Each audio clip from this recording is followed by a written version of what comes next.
Chennai metro rail லிமிடெடானது வேலைவாய்ப்பு குறித்த புதிய அறிவிப்பு ஒன்றை தற்போது வெளியிட்டுள்ளது. இதில் சீஃப் ஜெனரல் மேனேஜர் பணிக்கென காலியாக உள்ள 2 பணியிடங்கள் நிரப்பவுள்ளதாக குறிப்பிடப்பட்டுள்ளது. சீஃப் ஜெனரல் மேனேஜர் பணிக்கென காலியாக உள்ள 2 பணியிடங்கள் நிரப்பவுள்ளதாக தெரிவிக்கப்பட்டுள்ளது. அங்கீகாரம் பெற்ற பல்கலைக்கழகத்தில் அல்லது கல்வி நிலையத்தில் BE, BTech தேர்ச்சி பெற்றவர்கள் இப்பணிக்கு விண்ணப்பிக்கலாம்.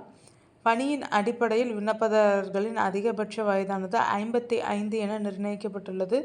கூடுதல் விவரங்களுக்கு அதிகாரப்பூர்வ அறிவிப்பை பார்வையிடவும். இப்பணிக்கான தேர்வு செய்யப்படும் தகுதியானவர்களுக்கு பணியின் அடிப்படையில் ரூபாய் 2,25,000 முதல் 2,70,000 வரை ஊதியம் வழங்கப்படும்.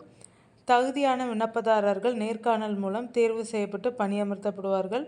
விண்ணப்பதாரர்கள் அதிகாரப்பூர்வ தளத்தில் விண்ணப்ப படிவம் பெற்று பூர்த்தி செய்து 23/6/2025 விண்ணப்பிக்குமாறு அறிவுறுத்தப்படுகிறார்கள். இறுதி நாள் முடிந்த பின் பெறப்படும் விண்ணப்பங்கள் ஏற்றுக்கொள்ளப்படாது.